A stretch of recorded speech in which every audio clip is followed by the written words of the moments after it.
Sir UPSC civil service examination అనేది all India లెవెల్లో జరుగుతుంది. చాలామంది ఎపీర్ అవుతారు. ఎపీర్ అయినటువంటి వాళ్ళందరికీ కూడా ర్యాంక్ రావటం అనేది అసలు అసాధ్యం. మరి వీళ్ళకి ప్లాన్ బి అనేది ఉండదు సర్వసాధారణంగా.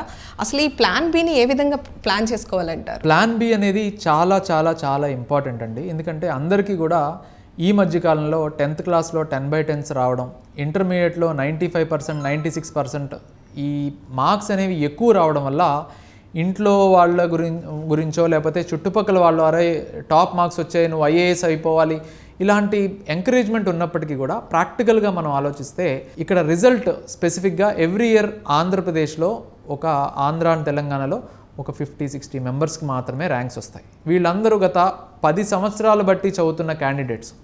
సో ఈ ప్రాసెస్లో మనం ఫిట్ అవ్వాలి, మనం అక్కడికి వెళ్ళాలి అంటే యూట్యూబ్లో వీడియోస్ అన్నీ ఎలా ఉంటాయంటే నేను అనుకున్నాను డూ ఆర్ డై సాధించుకునే వస్తాను ఇలాంటివన్నీ యూట్యూబ్లోను వాట్సాప్ స్టేటస్లోనూ బాగుంటాయి. కానీ కెరియర్, లైఫ్, ఫ్యామిలీ ఇవన్నీ మనం మేనేజ్ చేసుకుంటూ ముందు ఒక ప్రాపర్ ప్లానింగ్ కాంపిటేటివ్ ఎగ్జామ్స్కి వేసుకుంటూనే ఆల్టర్నేటివ్గా కూడా నా లైఫ్ గోల్ అనేది పబ్లిక్ సర్వీస్ అయితే నాట్ ఓన్లీ సివిల్ సర్వీసెస్ డైరెక్ట్గానో ఇండైరెక్ట్గానో గవర్నమెంట్లో వర్క్ చేయడానికి మార్గాలు వెతుక్కునేటట్టుగా ఉండాలి.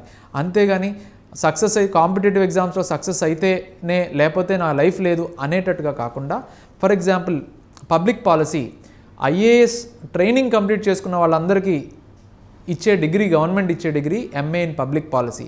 ఆ డిగ్రీ ఎందుకు ఇస్తుంది అంటే ఆ పబ్లిక్ పాలసీలో గవర్నమెంట్ వాళ్ళకి ట్రైన్ చేసేది ఒక పాలసీ ఎలా తయారు చేయాలి, ఒక అగ్రికల్చర్ పాలసీ ఏంటి, హెల్త్ పాలసీ ఏంటి, ఇరిగేషన్కు పాలసీ ఏంటి, ఈ స్టేట్లో ఉన్న ప్రతి డిపార్ట్మెంటు వేరియస్ గవర్నమెంట్ పరిపాలించడానికి సంబంధించి ఆ పాలసీస్ తయారు చేస్తారు. ఆ పాలసీస్ తయారు చేయడమే ఈ ఐఏఎస్ ఆఫీసర్స్ పని. సో ఆ రంగంలో ఈ పబ్లిక్ పాలసీ కోర్స్ అనేది గవర్నమెంట్స్ తీసుకురావడం జరిగింది.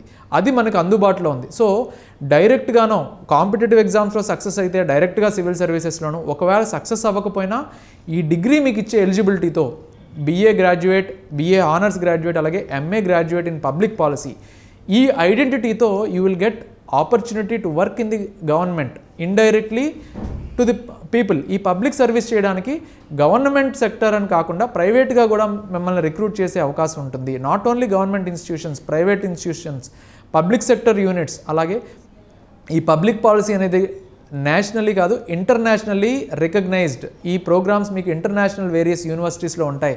అక్కడి నుంచి మీరు ఇంటర్నేషనల్ ఆర్గనైజేషన్స్లో వర్క్ చేయడానికి వెళ్ళొచ్చు. అంత ఇంపార్టెన్స్ ఉన్న కోర్సు ఈ పబ్లిక్ పాలసీ. దయచేసి ఇది స్టడీ చేసి రీసెర్చ్ చేసి వేరియస్ మీకు తెలిసిన ఐఏఎస్ ఐపీఎస్ ఆఫీసర్స్ని కూడా కనుక్కొని అప్పుడు మీరు డెసిషన్ తీసుకోండి. కేవలం అడ్వర్టైజ్మెంట్స్, కోచింగ్ సెంటర్స్ చూపించే మ్యాజిక్లో ఇది అవ్వకండి. అన్ని కోచింగ్ సెంటర్స్ కాదు, కొన్ని కోచింగ్ సెంటర్స్ జెన్యూన్గా చెప్తాయి. సో మీరు రీసెర్చ్ చేస్తేనే మీకు right guidance and right choice దొరుకుతుంది.